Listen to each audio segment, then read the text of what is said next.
Ian, when you consider your thought process now compared to after the first 2 games in charge, have you perhaps got a bigger job in your hands than you first thought?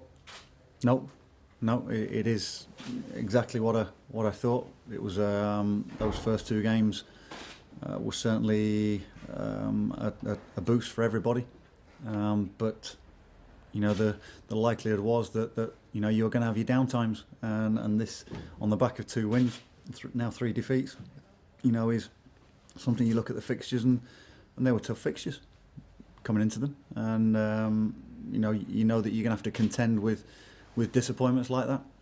Obviously the kind of shipping goals has been your main concern in recent weeks. It's kind of the basis, isn't it? Everyone always says you want to try and shut up shop at the back. How confident are you those types of mistakes can be cut out soon? Well, I've got players in the team and a squad that knows that they can go and keep clean sheets, and if you've got that in your mind, and as players you know you can go and do that, then it gives you more chance of going and winning a football match. It's no coincidence that the goal difference is, I think it's the worst in the division, and you've got to get the right balance to try and score more goals, rather than shipping them. And I think if you can give yourself a solid base to work from, so clean sheets as a team. It's not just a back 4 there's a pat on the back and the goalkeeper, it's the whole team. And that's what's important. That's what we've tried to get across this week as well. It gives you a chance of winning football games. Just how big a game is this one? You know, it's at home, it's against another team that's also struggling. It's off the back of a few difficult results and ahead of games against Celtic and the like, so you know it's probably too early to say must win, but it must have a huge significance. It's the next game that's in front of us. It's no different to if we were going to go and play Celtic or if we were going to play Ross County. It's a game that we want to win. You say it's a must-win game. I think every game's a must-win game in whatever position you're in. So it's for me, it's the next one. So it's the most important. No eye on what's going to happen next week in the 2 games ahead. So you know that's how we've approached it, and that's my philosophy anyway.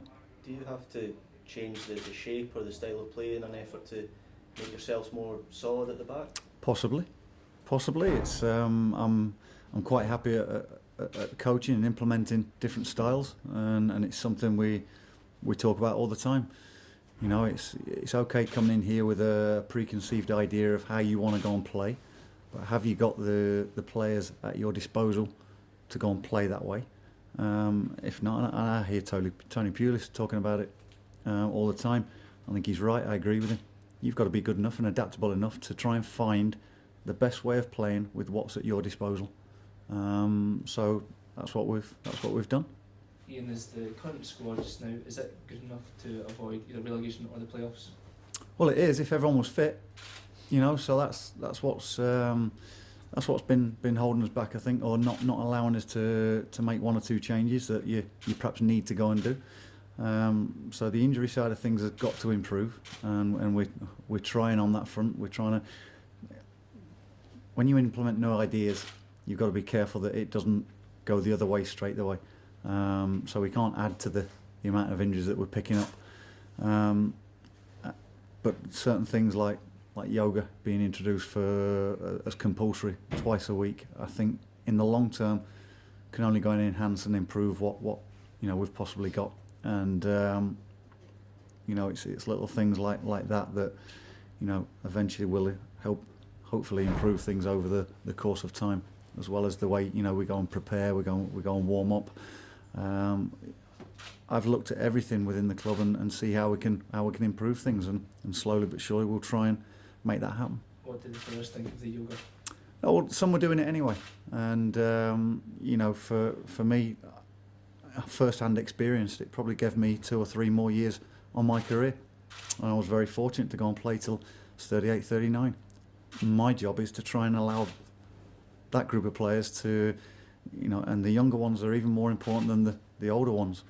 Not just to add another couple of years now onto someone who may be 35, but for a 19-year-old, 20-year-old to, you know, if he gets in those good habits now, then he can be stronger, he can be fitter, he can be on the park for longer. I think it's for me, it's something that I've always looked at and thought it's what's needed. In terms of January, you said it'd be a busy month. Where are you in terms of that? Yeah, I was just saying to the fellas out there, and it can be frustrating, especially the early part. Everyone expects you to go and sign somebody. Everyone expects you to go and do things. For me, the way I work, I've always worked that, you know, you've got your targets, your number 1, 2, 3, 4, whatever, and you've got that in every position, and you try and fit what goes into your team, what's needed at the time, and it can be frustrating because you target somebody, you speak to them, you're allowed to speak to them, the club allows them to come. 2 players this week, for instance, that were lined up to come have now been drafted into their respective first team squads because they've picked up injuries within their squads. Another one that I was, again, you think you're very close to bringing it, has just gone and got injured during a training session. So, you know, you have to go and work through that, and, you know, a certain amount of patience, because in this second half of the month things start to move a little bit more quickly, and people always ask, well, why do people leave it to the last minute? Well, it's clubs manoeuvring, getting the people that they want into the squad, allowing them to then let the players out.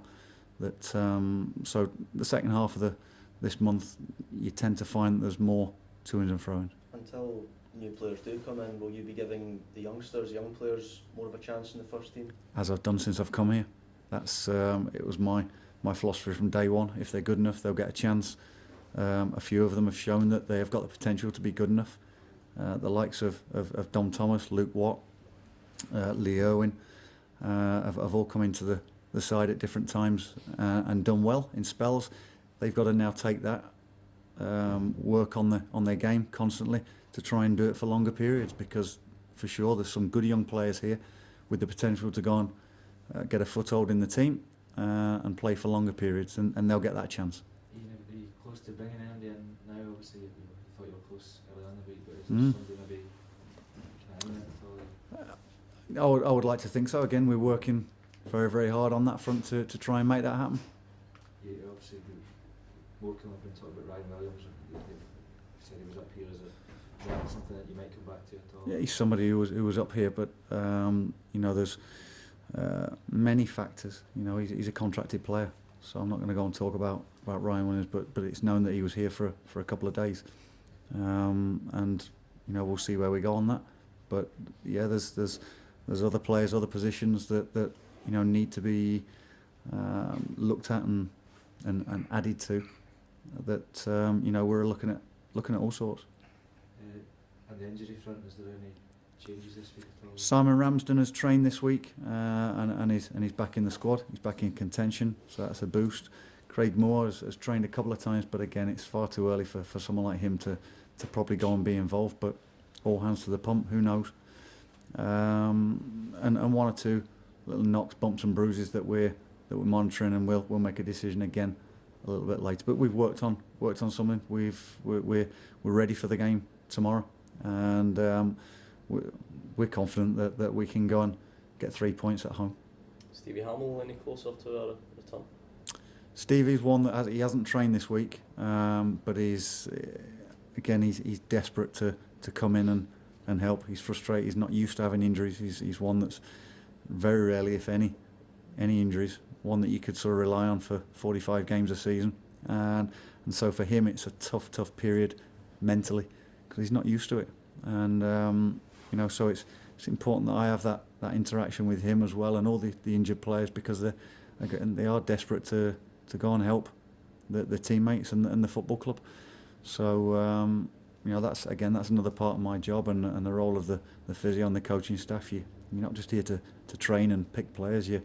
You're a social worker. You're a father figure, and you're there for everybody. In terms of Kilmarnock, they've had 2 wins in their last 12. You caught them at the right time? Only if we go and beat them. Who knows? You know, they could come here and be a totally different team to probably what they've shown in that last 12 games. But you know, we've worked on different scenarios, what they may come with, and concentrating on ourselves. So, you know, that's all I can do. This week I can only work with my players. I can't work with Kilmarnock's players. So that's what I concentrate on.